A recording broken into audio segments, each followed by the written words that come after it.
Hi, ako si Jonathan, isang OFW dito sa Pilipinas. Day off ko ngayon. Tara, samahan niyo ako tumingin ng mga sasakyan na bitek. Dali-dali ko sinuot yung tsinelas pero nakalimutan ko nandyan lang pala yung sapatos. So, susuotin ko na nga ito. Nung nakaraang video, nagdagat tayo. Ngayon, pupunta tayo sa Baguio City. Let's go!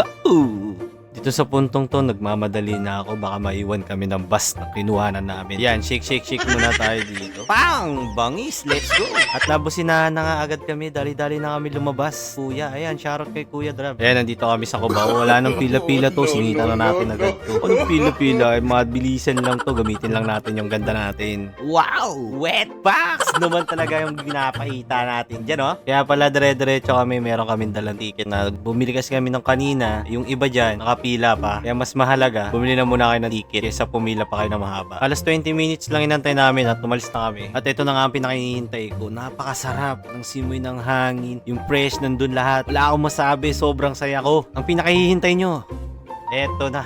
Pak! Oh, ka-color ng bulaklak yung buhok ko. Be, saan ka?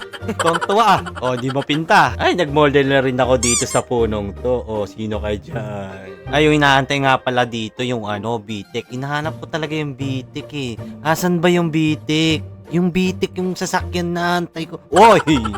Huwag mo singutin lahat yan. Maubos yan, be. Mayroon pang turistang darating. Ayan, ang dami ko talagang nakuwang lobo dito sa mga bata. Pinukuha ko lang talaga to sa mga bata.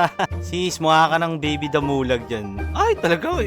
Parang music video, be. Ay, maganda talaga sa umaga dito yung mga taho, strawberry, ganyan. Hanapin natin yung mga magtataho bago tayo sumakay dyan. Meron agad ako nakita dito. Ako na sumandok. Sabi ko, kuya, asikasuhin mo yung isang customer mo at sasandok ako dito ng strawberry. Kasi sasalisihan ko siya dadami.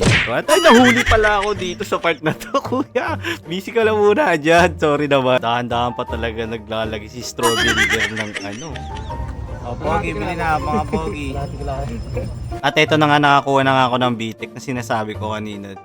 Sabi ko, bitikleta be.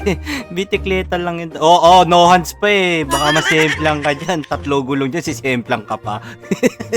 At ito na nga, kakain na kami dito sa Chocolateria. Kasi umaulan na kasi yung may bagyo kasi dito sa Baguio. Paparating na. Kaya ayan, napakain na lang bigla. Ano na? Ayan yung coffee, oh. Eh, chocolate. Ayan yung pinakamasarap dyan.